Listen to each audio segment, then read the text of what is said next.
ধরুন আপনি একটি স্কুলে জবের জন্য অ্যাপ্লাই করেছেন। এখন আপনাকে একটি এক্সেল শিট দিয়ে বের করতে বললো এখান থেকে প্রেজেন্ট এবং অ্যাবসেন্ট বের করার জন্য কতজন প্রেজেন্ট আছে কতজন অ্যাবসেন্ট আছে। তখন আপনি কি করবেন, এভাবে গনে গনে দিবেন 1 2 3 4, 4জন প্রেজেন্ট আছে 3জন অ্যাবসেন্ট আছে, এভাবে গনে গনে বের করবেন।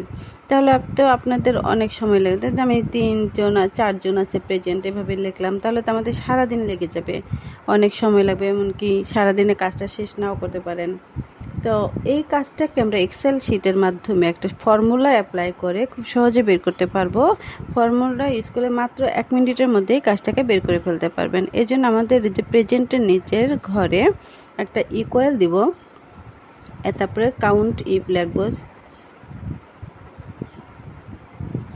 এটাকে কাউন্ট ইফ ফর্মুলাও বলে। কাউন্ট ইফ লেখার পরে আমরা এটাকে শিফটে ব্রেকেট দিব। ব্রেকেটে দেওয়ার পরে আমাদের দেখাচ্ছে রেঞ্জ। রেঞ্জ হচ্ছে আমাদের যেই ঘরটাকে আমরা বের করতে চাচ্ছি সেই ঘরটাকে সিলেক্ট করে দেওয়া। সেই সিলেক্ট করার পর একটা কমা দিব।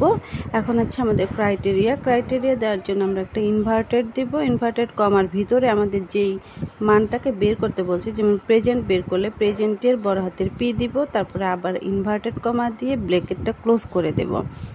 এখন আমি এন্টার দিলাম। এন্টার দেওয়ার সাথে সাথে দেখেন আমাদের এখানে 4জন দেখাচ্ছে। এখন আমি 4টাকে যদি ড্র্যাগ করে দেই, দেখেন আপনি পুরো প্রত্যেকটা ফলাফল আমি এখানে পেয়ে গেলাম।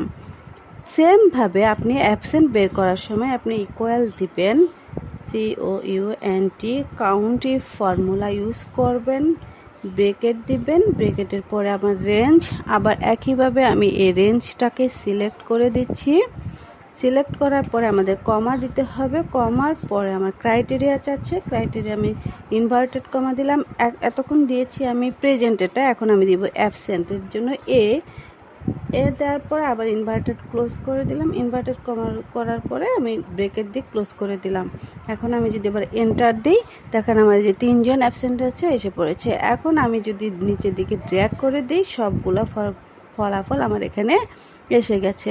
সুতরাং আমাদের এখন 1 মিনিটে সবগুলা কাজ শেষ হয়ে গেল। আমাদের সারাদিন ভরে গনে গনে বের করতে হলো না।